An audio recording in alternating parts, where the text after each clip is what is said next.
নমস্কার বন্ধুরা, গল্প পাঠ বাই স্বাগতা চ্যানেলে আপনাদের সবাইকে স্বাগত। আজ পড়ে শোনাব শরৎচন্দ্র চট্টোপাধ্যায় রচিত কাশীনাথ গল্পের তৃতীয় পর্ব। পিতার মৃত্যুর পরে সকলে পৃথক হইলে বিন্দু একদিন বাক্স খুলিয়া দেখিল, ভিতরে একখানি রামায়ণ ও একখানি মহাভারত ভিন্ন আর কিছুই নাই। আশায় নিরাশ হইলেও বিন্দু স্বর্গীয় শ্বশুর মহাশয়ের দান মাথায় তুলিয়া রাখিল। বিন্দু অস্ফুট স্বরে বলিল, তাহার স্নেহের দান, ইহাই আমার রত্ন। দিন কতক বিন্দুর সুখে স্বচ্ছন্দে চলিল। তাহার পর বিপদের আরম্ভ হইল।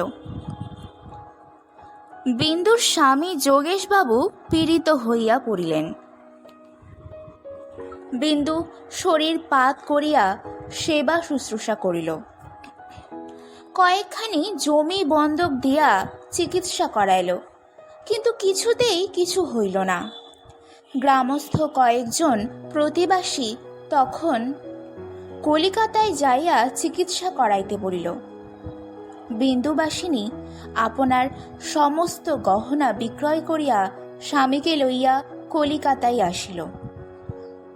এখানেও বহু রকমের চিকিৎসা করাইতে অবশিষ্ট জমিগুলি ক্রমশ বন্ধক পড়িল, কিন্তু রোগের কিছুই হইল না।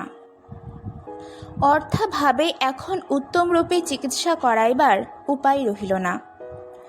বিন্দু স্বামীর অগ্রজকে সব কথা লিখিয়া জানাইল, কিন্তু কোনো ফল হইল না। তিনি উত্তর পর্যন্ত লিখিলেন না। তখন সে তাহার অপর দুই ভাসুরকে লিখিল, কিন্তু তাহারাও অগ্রজের পন্থা অবলম্বন করিয়া মৌন হইয়া রহিল। বিন্দু বুঝিল, এখন হয় উপবাস করিতে হইবে, না হয় বিষ খাইয়া মরিতে হইবে। স্ত্রীর মুখ দেখিয়া যোগেশবাবু সমস্তই বুঝিতে পারিতেন। একদিন তাহাকে নিকটে বসাইয়া সস্নেহে হাত ধরিয়া বলিলেন, বিন্দু, আমাকে বাড়ি নিয়ে চলো।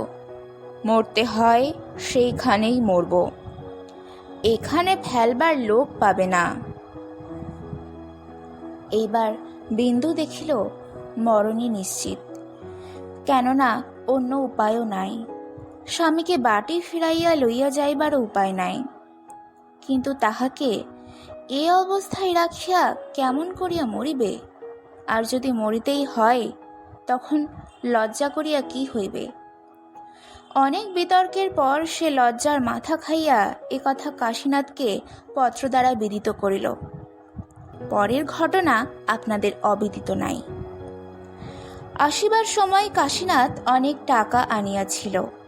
সেই টাকা দিয়া শহরের উৎকৃষ্ট ডাক্তারদিগের মত জিজ্ঞাসা করায় সকলেই কহিল যে বায়ু পরিবর্তন না করিলে আরোগ্য হইবে না। কাশীনাথ সকলকে লইয়া বৈদ্যনাথ উপস্থিত হইল। এখানে থাকিয়া মাস দুয়ের মধ্যে সবাই বুঝিতে পারিল যোগেশবাবু এ যাত্রা বাঁচিয়া গেলেন। তথাপি ফিরিবার সময় এখনো হয় নাই।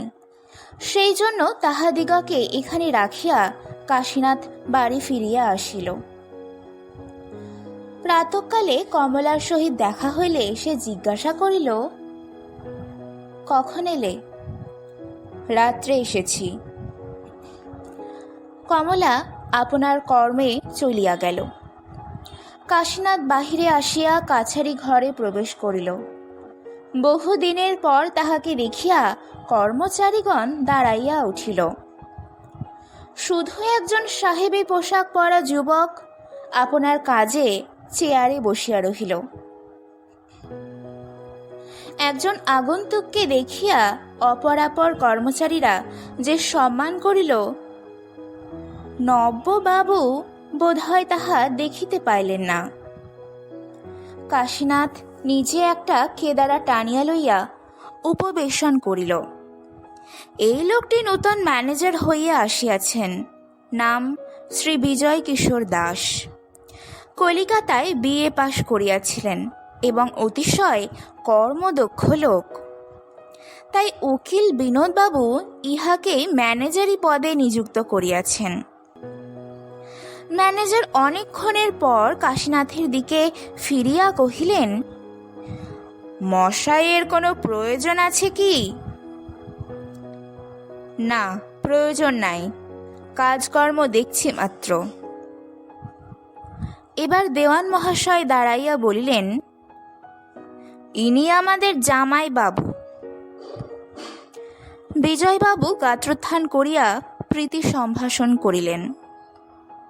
এমন সময় একজন ভৃত্য আসিয়া বিজয়বাবুকে কহিল, ভিতরে মা একবার আপনাকে ডাকছেন। বিজয়বাবু প্রস্থান করিলে কাশীনাথ ডাকিয়া কহিল, ইনি কে? নূতন ম্যানেজার। কে রাখলে? মা রেখেছেন। কেন? বোধহয় কাজকর্ম সুবিধা মতো হচ্ছিল না বলে। এখন কোথায় গেলেন? বাড়ির ভিতরে।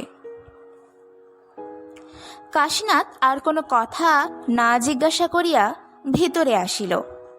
আসিবার সময় দেখিল একটা ঘরের পর্দার সম্মুখে বিজয়বাবু দাঁড়াইয়া আছেন এবং তাহার অন্তরাল হইতে আর একজন মৃদু স্বরে কথা কহিতেছেন। কাহার কথা কহিতেছে কাশীনাথ বুঝিতে পারিল, কিন্তু কোনো কথা না কহিয়া সেদিকে একবার না চাহিয়া আপন মনে চলিয়া গেল। দ্বিপ্রহরে কমলার সহিত আরেকবার তাহার দেখা হইল। কমলা গম্ভীরভাবে জিজ্ঞাসা করিল, শরীর ভালো আছে তো? কাশীনাথ সেইরূপভাবে ঘাড় নাড়িয়া জানাইল, আছে। আর কোনো কথা না কহিয়া কমলা চলিয়া গেল। দাঁড়াইয়া কথাবার্তা গল্পগুজব করিবার সময় এখন আর তাহার নাই।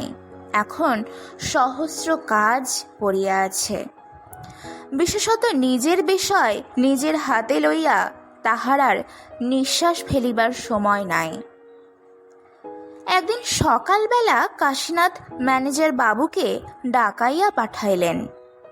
ভৃত্য মুখে ম্যানেজার জবাব দিলেন,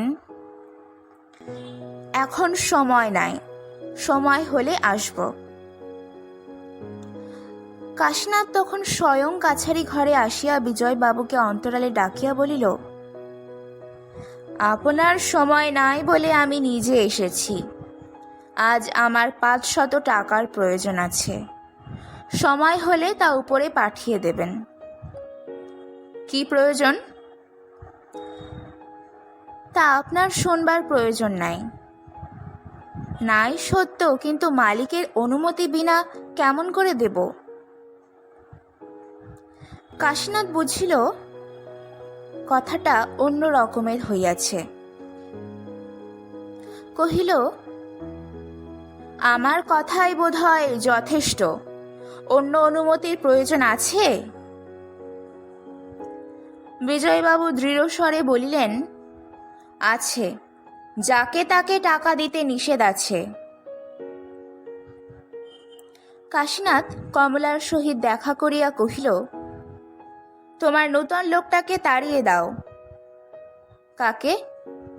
যে তোমার ম্যানেজার হয়ে এসেছে। কেন? তার দোষ কি? আমার সঙ্গে ভালো ব্যবহার করেনি। কি করেছে? আমি ডেকে পাঠিয়েছিলাম, কিন্তু না এসে চাকরের মুখে বলে পাঠালে আমার সময় নাই, যখন হবে তখন যাব। কমলা সহাস্যে বলিল, হয়তো সময় ছিল না। সময় না থাকলে কেমন করে আসবে? কাশীনাথ স্ত্রীর মুখপানে চাহিয়া বলিল, বেশ, সময় ছিল না বলে যেন আসতে পারিনি, কিন্তু আমি নিজে গিয়ে যখন টাকা চাইলাম তখন বললে যে মালিকের হুকুম ছাড়া দিতে পারি না। কমলা মধুরতর হাসিয়া বলিল, কত টাকা চেয়েছিলে? 500। দিলে না? না। তুমি আমায় টাকা দিতে কি নিষেধ করেছ?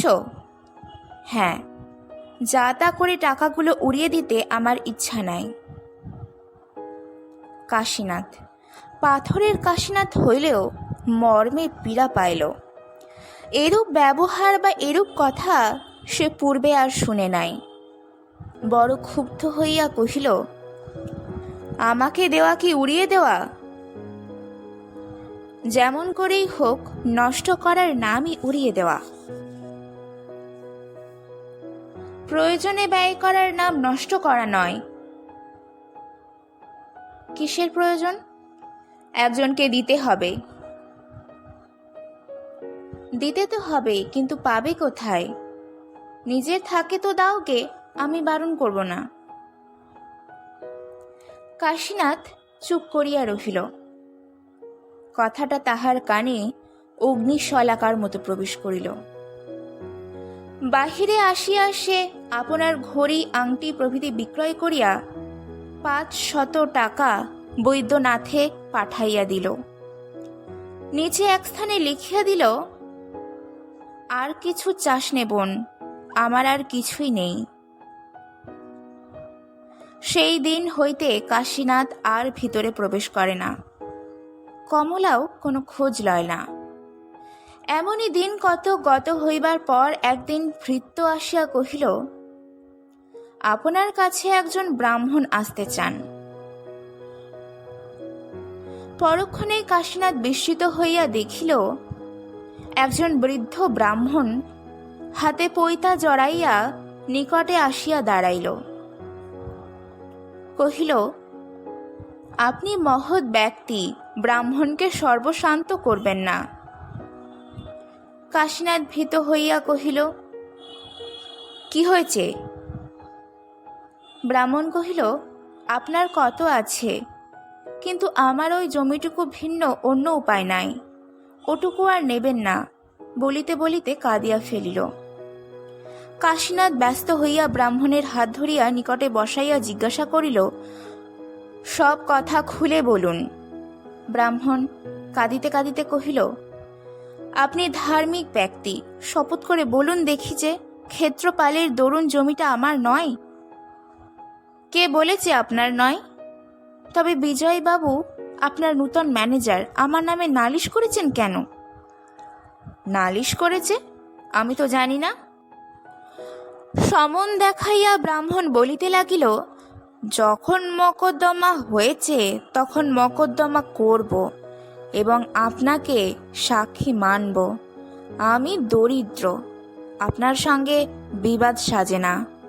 তথাপি সর্বশান্ত হবার পূর্বে নিজের সম্পত্তি বিনা আপত্তিতে ছেড়ে দেব না। ব্রাহ্মণ ক্রোধ করিয়া চলিয়া যায় দেখিয়া হাত ধরিয়া কাশীনাথ পুনর্বার তাহাকে বসাইয়া বলিল, যাতে ভালো হয় সে চেষ্টা আমি করব, পরে আপনার যেমন ইচ্ছা সেরূপ করবেন। কাশীনাথ ব্রাহ্মণকে বিদায় দিয়া বিজয়বাবুকে ডাকিয়া বলিল, ও জমিটা আমাদের নয়, মিথ্যা ব্রাহ্মণকে ক্লেশ দিচ্ছেন কেন? মনিবের হুকুম। কাশীনাথ ক্রুদ্ধ হইয়া কহিল, মনিব কি পরের জিনিস চুরি করতে শিখিয়ে দিয়েছে? ওটা আমাদের জিনিস। না, আপনাদের নয়। বিজয়বাবু কিছুক্ষণ মৌন থাকিয়া বলিলেন, আমি ভৃত্য মাত্র, যেরূপ আজ্ঞা হয়েছে সেই রূপই করেছি এবং করব। এ কথা কমলাকে জানাইতে কাশীনাথের লজ্জা করিতেছিল। তথাপি বলিল, ও জমিটা তোমার নয়, ব্রাহ্মণের ব্রহ্মস্ব অপহরণ করো না। অপহরণ করছি কে বললে? যেই বলুক ও জমিটা তোমার নয়, মিথ্যা মকদ্দমা করতে বিজয়বাবুকে নিষেধ করে দাও। কমলা বিরক্ত হইয়া বলিল, বিজয়বাবু কাজের লোক, তিনি নিজের কাজ বুঝতে পারেন, তার কাজে তোমার হাত দেবার প্রয়োজন নাই। দিন কয়েক পরে বিচারের দিন। সাক্ষী মঞ্চে দাঁড়াইয়া কাশীনাথ কহিল, আমি স্বর্গীয় শ্বশুর মহাশয়ের সময় হতে বিষয় দেখে আসছি। এবং পরে নিজেও বহুদিন তত্ত্বাবধান করেছি। আমি জানি ও জমি কমলা দেবীর নয়। বিজয়বাবু মকদ্দমা হারিয়া শুষ্ক মুখে বাড়ি ফিরিয়া আসিলেন। অপরপক্ষ 2 হাত তুলিয়া কাশীনাথকে আশীর্বাদ করিয়া গৃহে প্রস্থান করিল।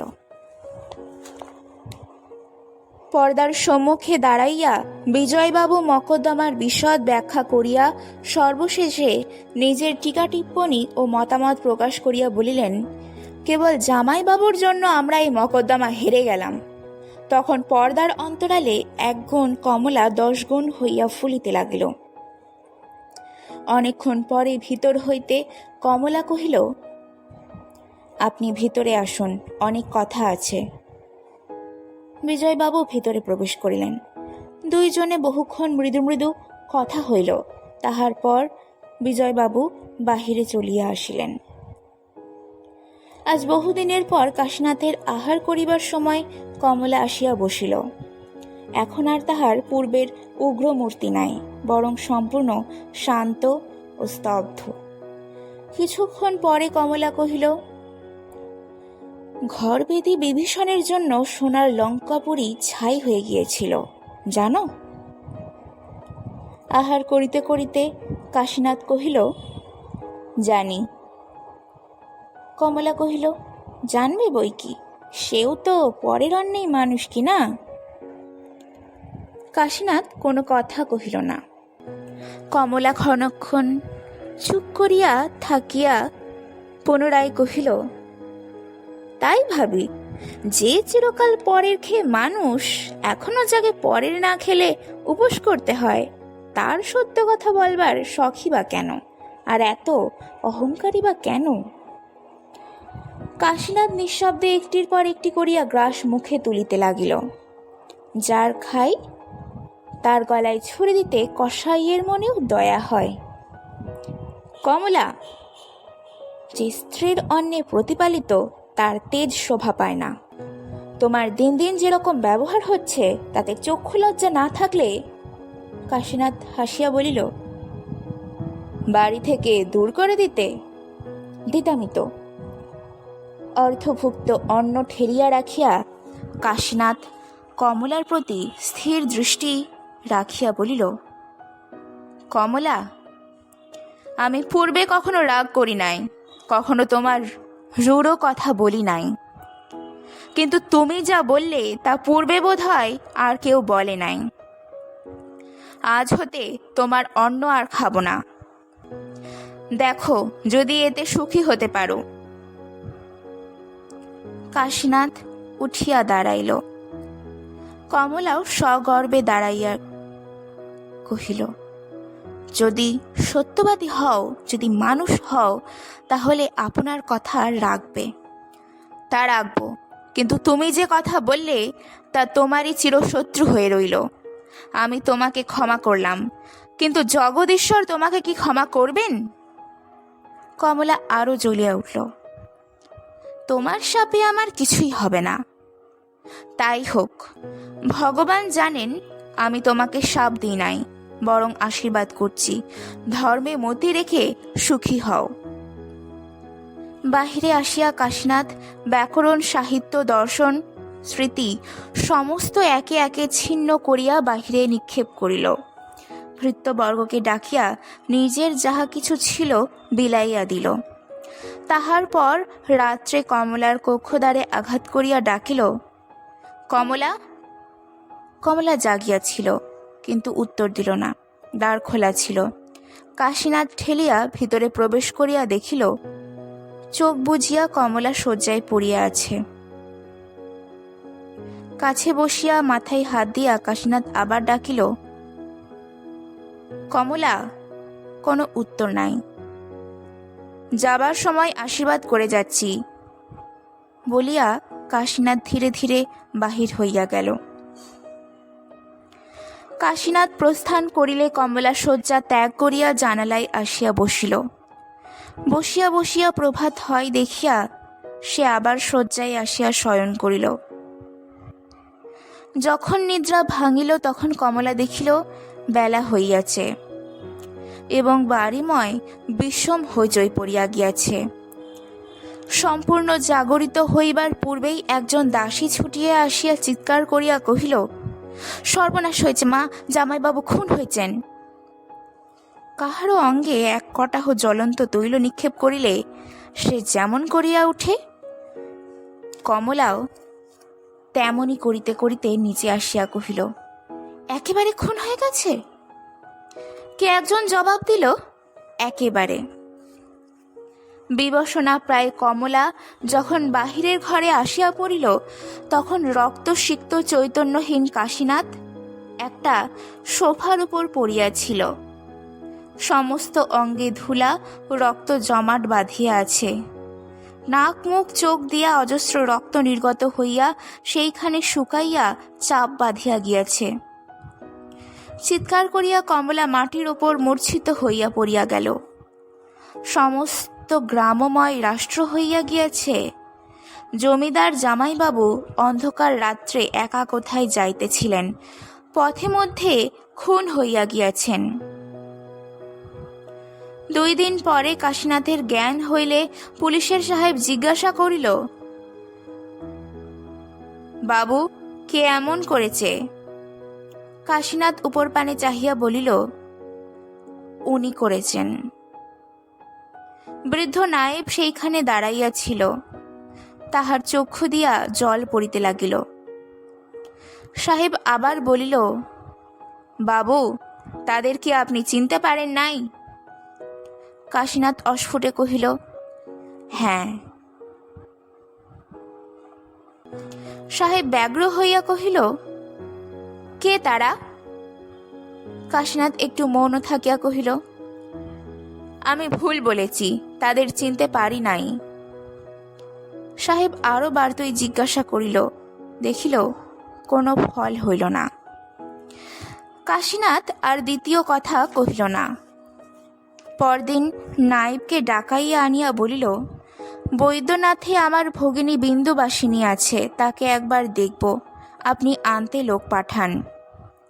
3 দিন পরে বিন্দুবাসিনী ও যোগেশবাবু আসিয়া পড়িলেন। বিন্দু শক্ত মেয়ে, সে কমলার মতো নহে, তাই চিৎকারও করিল না, মূর্ছাও গেল না। শুধু চোখের জল মুছিয়া কাদো কাদো স্বরে বলিল, কাশী দাদা, কি এমন করেছে? কেমন করে জানব? কার উপর সন্দেহ হয় কি? সে কথা জিজ্ঞাসা করো না বোন। বিন্দু চুপ করিয়া কাশীনাথের মুখপানে চাহিয়া রহিল। সকলেই জানিত কাশীনাথ এ আঘাত কাটাইয়া উঠিতে পারিবে না। মৃত্যু যেন ক্রমেই ঘনাইয়া আসিতে লাগিল। আজ অনেক রাত্রে জ্বরের প্রকোপে ছটফট করিতে করিতে কাশীনাথ চিৎকার করিয়া উঠিল, বলো কমলা, এ কাজ তুমি করনি? বিন্দু কাছে আসিয়া দাদার মুখের কাছে মুখ লইয়া জিজ্ঞাসা করিল, কি বলছো দাদা? কাশীনাথ বিন্দুকে কমলা ভ্রম করিয়া 2 হাত বাড়াইয়া তাহার গলা জড়াইয়া ধরিয়া করুণ কণ্ঠে আবার বলিল, আমি মরেও সুখ পাব না কমলা, শুধু একবার বলো এমন কাজ তোমার দ্বারা হয়নি। জ্ঞানে অজ্ঞানে তন্দ্রায় আচ্ছন্নের মতো কমলার 2 দিন কাটিয়া গেল। তাহার জন্য ডাক্তারের মনে মনে আশঙ্কা ছিল, তাই তাহার উপদেশে অত্যন্ত সতর্কভাবে তাহাকে সকলে ঘিরিয়া বসিয়াছিল। আজ 2 দিন অবিশ্রাম চেষ্টা শুশ্রূষায় সন্ধ্যার পর তাহাকে সচেতন করিয়া উঠাইয়া বসাইল। ভালো করিয়া চোখ চাহিয়া কমলা দেখিল যে এতক্ষণ তাহার মাথা কোলে করিয়া বসিয়াছিল সে সম্পূর্ণ অপরিচিতা। জিজ্ঞাসা করিল, তুমি কে? অপরিচিতা কহিল, আমি বিন্দু, তোমার স্বামীর ভগিনী। কমলা বহুক্ষণ পর্যন্ত নীরবে তাহার মুখের পানে চাহিয়া রহিল। তাহার পরে হাত নাড়িয়া ঘরে সমস্ত লোককে বাহির করিয়া দিয়া ধীরে ধীরে কহিল, আমি কতক্ষণ এমন অজ্ঞান হয়ে পড়ে আছি ঠাকুরজি? বিন্দু কহিল, পরশু সকালে অজ্ঞান হয়ে পড়েছিলে বউ, এর মধ্যে আর তো তোমার হুঁশ হয়নি। পরশু? কমলা একবার চমকিয়া উঠিয়া স্থির হইল। তাহার পরে মাথা হেঁট করিয়া স্তব্ধ হইয়া বসিয়া রহিল। অনেকক্ষণ পর্যন্ত তাহার কোনো প্রকার সাড়া না পাইয়া বিন্দু শঙ্কিত চিত্তে তাহার ডান হাতখানি নিজের হাতের মধ্যে টানিয়া লইয়া কহিল, বউ। কমলা মুখ তুলিল না, কিন্তু সাড়া দিল। কহিল, ভয় করো না ঠাকুরজি, আমি আর অজ্ঞান হব না। সে যে অন্তরের মধ্যে আপনাকে সচেতন করিয়া তুলিবার জন্য নিঃশব্দে প্রাণপণ চেষ্টা করিতেছে, বিন্দু তাহা বুঝিল। তাই সেও ধৈর্য ধরিয়া মৌন হইয়া রহিল। আরও কিছুক্ষণ একভাবে বসিয়া থাকিয়া কমলা কথা কহিল, বলিল, তুমি যে আমাকে নিয়ে এই 2 দিন বসে আছো ঠাকুরজি, আমার সেবা করতে কি করে তোমার প্রবৃত্তি হলো? আমি নিজে তো কখনো এমন করতে পারতাম না। বিন্দু কথাটা ঠিক বুঝিতে না পারিয়া কহিল, কেন প্রবৃত্তি হবে না বউ? তুমি তো আমার পর নও। আমাদের পরিচয় নেই বটে, কিন্তু দাদার মতো তুমিও আমার আপনার। তার মতো তোমার সেবা করাও তো আমার কাজ। বউ, তুমি জানো না, কিন্তু এসে পর্যন্ত আমার কি করে যে দিন কেটেছে সে ভগবানই জানেন। একবার দাদার ঘর আর একবার তোমার ঘর। তার কাছে যখন যাই তখন তোমার জন্য প্রাণ ছটফট করে, আবার তোমার কাছে এসে বসলে তার জন্য ব্যাকুল হয়ে উঠি। বিকেল বেলা থেকে তিনি একটু সুস্থ হয়ে ঘুমোচ্ছেন দেখে তোমার কাছে স্থির হয়ে বসতে পেরেছিলাম। এ যাত্রা দাদা রক্ষা পাবেন, এ আশাই তো কারো ছিল না বউ। কমলা বলিয়া উঠিল, বেঁচে আছেন? বিন্দু ঘাড় নাড়িয়া কহিল, বেঁচে আছেন বই কি, ডাক্তার বললেন আর ভয় নাই, জ্বর কমে গেছে। কমলার মুখখানি অকস্মাৎ প্রদীপ্ত হইয়া উঠিয়াই তাহা মৃতের মতো বিবর্ণ হইয়া গেল। একবার তাহার আপাদ মস্তক থরথর করিয়া কাঁপিয়া উঠিল এবং পরক্ষণে সংজ্ঞা হারাইয়া বিন্দুর কোলের উপর ঢলিয়া পড়িল। বিন্দু চেঁচামেচি করিয়া কাহাকেও ডাকিল না। তাহার মাথা কোলে করিয়া বসিয়া নিঃশব্দে পাখার বাতাস করিতে লাগিল। এই মেয়েটির স্বাভাবিক ধৈর্য যে কত বড় সে পরীক্ষা তাহার স্বামীর পীড়ার সময়েই হইয়া গিয়াছিল। মৃত্যু যাহার স্বামীর শিয়রে আসিয়া বসিয়াও তাহাকে বিচলিত করতে পারে নাই, এমন কমলার জন্য সে অস্থির হইয়া উঠিল না। কিছুক্ষণের সংজ্ঞা পাইয়া কমলা চোখ মেলিয়া একবার চাহিয়া দেখিল সে কোথায় আছে। তাহার পর সেই কোলের উপরেই উপুর হইয়া পড়িয়া প্রাণপণে নিজের বুক চাপিয়া ধরিয়া কাঁদিতে লাগিল। সেই ক্রন্দন এত গাঢ়, এত গুরুভার যে তাহা বিন্দুর ক্রোড়ের মধ্যেই শুকাইয়া জমাট বাঁধিয়া যাইতে লাগিল।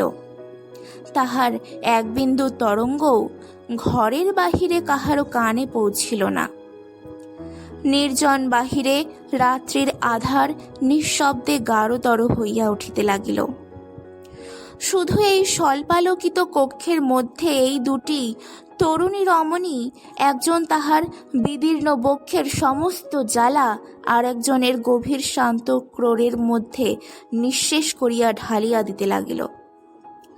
ক্রমশ শান্ত হইয়া কমলা স্বামীর সম্বন্ধে অনেক প্রশ্ন করিল, কিন্তু কেন যে নিজেকেও তাহাকে দেখিবার ইচ্ছা প্রকাশ করিল না তাহা বিন্দু কিছুতেই ভাবিয়া পায় নাই। একবার এমনও ভাবিবার চেষ্টা করিয়াছিল, হয়তো বড় লোকদের এমনই শিক্ষা এবং সংস্কার, সেবা শুশ্রূষার ভার চাকর দাসীদের উপর দিয়া বাহির হইতে খবর লওয়াই তাহাদের নিয়ম। হঠাৎ কমলা জিজ্ঞাসা করিল, আচ্ছা ঠাকুরজি, তোমার দাদার জ্ঞান হলে আমাকে কি একবারও খোঁজ করেননি? একবার করেছিলেন। বিন্দু হঠাৎ থামিয়া গেল। বিন্দু কিছুক্ষণ চুপ করিয়া থাকিয়া কহিল, দাদার জ্ঞান হলে তিনি আমাকে তুমি মনে করে গলা ধরে চেঁচিয়ে উঠেছিলেন। বলো কমলা, এ কাজ তুমি করনি? আমি মরেও সুখ পাবো না কমলা, শুধু একবার বলো, এ কাজ তোমার দ্বারা হয়নি? কমলা নিঃশ্বাস রুদ্ধ করিয়া কহিল, তারপরে? বিন্দু কহিল, আমি তো জানি নে বউ, তিনি কোন কথা জানতে চেয়েছিলেন। আমি জানি ঠাকুরজি, তিনি কি জানতে চান, বলিয়া কমলা একেবারে সোজা হইয়া উঠিয়া বসিল। বিন্দু কমলার হাত ধরিয়া বলিয়া ফেলিল, তুমি সে ঘরে যেও না বোন। কেন যাব না? ডাক্তার নিষেধ করেছিলেন, তুমি গেলে ক্ষতি হতে পারে। আমার ক্ষতি আমার চেয়ে ডাক্তার বেশি বোঝে না ঠাকুরজি। আমি তার কাছেই চললুম। ঘুম ভেঙে আবার যদি জানতে চান, আমাকে তো তার জবাব দিতে হবে, বলিয়া কমলা বিন্দুর হাতটা হাতের মধ্যে লইয়া বিনীত কণ্ঠে কহিল, আমি মাথা সোজা রেখে চলতে পারবো না বোন, আমাকে দয়া করে একবার তার কাছে দিয়ে এসো ঠাকুরজি। মনে মনে কহিল, ভগবান হাতের নোয়া যদি এখনো বজায় রেখেছ ঠাকুর, তাহলে সত্যি মিথ্যের বিচার করে আর তা কেড়ে নিও না। দণ্ড আমার গেছে কোথায়, সে তো সমস্তই তোলা রইল। শুধু এই করো প্রভু, তোমার সমস্ত কঠিন শাস্তি যাতে হাসি মুখে মাথায় তুলে নিতে পারি, আমার সেই পথটুকু ঘুচিয়ে দিও না। স্বামীর ঘরে ঢুকিয়া কমলা কিছুতেই আপনাকে স্থির রাখিতে পারিল না। তাহার 2 দিনের উপবাসক্ষীণ দেহ ও ততোধিক দুর্বল মস্তিষ্ক ঘুরিয়া স্বামীর পদতলে পড়িয়া গেল। কাশীনাথ জাগিয়াছিল, কে একজন তাহার পায়ের কাছে বিছানার উপর পড়িল, তাহা সে টের পাইল, কিন্তু ঘাড় তুলিয়া দেখিবার সাধ্য ছিল না। তাই জিজ্ঞাসা করিল, কে? বিন্দু? বিন্দু বলিল, না দাদা, বউ। কমলা, তুমি এখানে কেন? বিন্দু জবাব দিল, শিয়রে বসিয়া মৃদু কণ্ঠে কহিল, সামলাতে না পেরে মাথা ঘুরে পড়ে গেছে দাদা। কাশীনাথ চুপ করিয়া রহিল। বিন্দু পুনরায় কহিল, আজ রাত্রে আসতে আমি মানা করেছিলাম, আমি নিশ্চয়ই জানতাম 2 দিনের পরে এই মাত্র যার জ্ঞান হয়েছে সে কিছুতেই এ ঘরে ঢুকে নিজেকে সামলে রাখতে পারবে না। স্বামীর 2 পায়ের মধ্যে মুখ লুকাইয়া কমলা নীরবে পড়িয়াছিল। তাহার অবিচ্ছিন্ন তপ্ত অশ্রুর ধারা কাশীনাথ নিজের আপনার শীতল পায়ের উপর অনুভব করিতেছিল। তাই ধীরে ধীরে কহিল, হ্যাঁ বোন, না এলেই তার ভালো ছিল। কমলার প্রতি চাহিয়া বিন্দু নিজের চোখের জল আসিয়া পড়িয়াছিল। আঁচলে মুছিতে মুছিতে বলিল, সে ভালো কি কেউ পারে দাদা? তুমি ভালো হয়ে ওঠো, কিন্তু এই 2 দিন বউয়ের যে কেমন করে কেটেছে সে আমি জানি আর ভগবান জানেন, নিজেও বোধ করি জানে না। ভগবানের নামে কাশীনাথ চোখ বুজিয়া তাহার বাহিরের দৃষ্টি নিমেষের মধ্যে ফিরাইয়া অন্তরের দিকে প্রেরণ করিল। যেখানে বিশ্বের সমস্ত নরনারীর অন্তর্যামী চিরদিন অধিষ্ঠিত আছেন, তাহার শ্রীচরণে যেন এই প্রশ্ন নিবেদন করিয়া দিয়া সে মুহূর্তের জন্য অপেক্ষা করিয়া রহিল। তাহার পর চোখ চাহিয়া কহিল, আমার প্রাণের আর কোনো আশঙ্কা নেই কমলা, উঠে বসো। বিন্দু কহিল, দাদা, তুমি আমার কাছে যে কথা জানতে চেয়েছিলে বউ তার উত্তর দিতে এসেছে। কাশীনাথের পাংশু ওষ্ঠাধারে হাসিয়া ফুটিয়া উঠিল। আর কারুকে কোনো জবাব দিতে হবে না বিন্দু। যে 2 দিন অচেতন হয়ে পড়েছিল তার মধ্যে আমার সমস্ত জবাব পৌঁছে গেছে, বলিয়া বা হাতে ভর দিয়া কাশীনাথ উঠিয়া বসিল। ডান হাতে কমলার মাথাটি জোর করিয়া তুলিবার চেষ্টা করিয়া ডাকিল, কমল। কমলা সাড়া দিল না। তেমনি সজোরে পায়ের উপর মুখ চাপিয়া পড়িয়া রহিল, তেমনি তাহার 2 চক্ষু বহিয়া প্রস্রবণ বহিতে লাগিল। বিন্দু ব্যস্ত হইয়া উঠিল, তুমি উঠো না দাদা, ডাক্তার বলেন আবার যদি। কাশীনাথ হাসি মুখে কহিল, ডাক্তার যাই বলুন বোন, আমি তোদের বলছি, আর ভয় নেই, এ যাত্রা আমাকে তোরা ফিরিয়ে এনেছিস।